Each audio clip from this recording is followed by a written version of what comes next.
Président. Bon, c'est 22h20, on est quand même au 112e amendement. Je ne sais pas si vous en rendez compte. Vous devriez en déposer moins. Qu'un seul.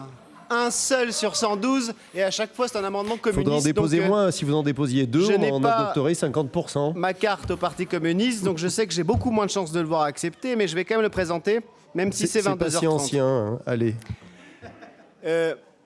Lors de la crise de la Covid, on a vu quand même qu'il y avait ce qu'on appelait des entreprises fantômes, c'est-à-dire qui étaient subventionnées, mais dont on savait qu'elles allaient tomber en faillite.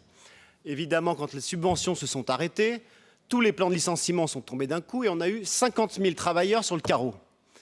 Afin d'anticiper les choses, avec les crises énergétiques notamment, on vous propose que l'agence Auvergne-Rhône-Alpes Entreprises anticipe les choses en déterminant en avance les filières, les entreprises, les métiers, les emplois, la géolocalisation des territoires qui pourraient être touchés par cette crise-là.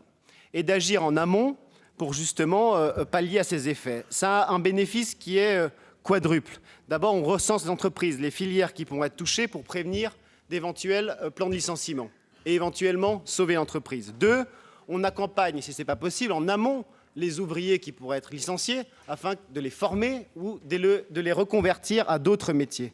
Trois, on accompagne des territoires qui sont déjà totalement désindustrialisés pour faire en sorte qu'on maintienne une égalité des territoires au lieu d'avoir une métropolisation à outrance. Et enfin, quatre, toutes les prévisions démontrent que la crise énergétique sera la même, voire pire en 2023. Par conséquent, ce plan coûte 0 €, mais va avoir des bénéfices multiples. Alors je sais d'avance que vous allez le rejeter, que l'action est en cours, etc. Mais est-ce que vous pouvez nous répondre si c'est possible de le faire et sur le fond de l'utilité de cette mesure-là? Je vous remercie.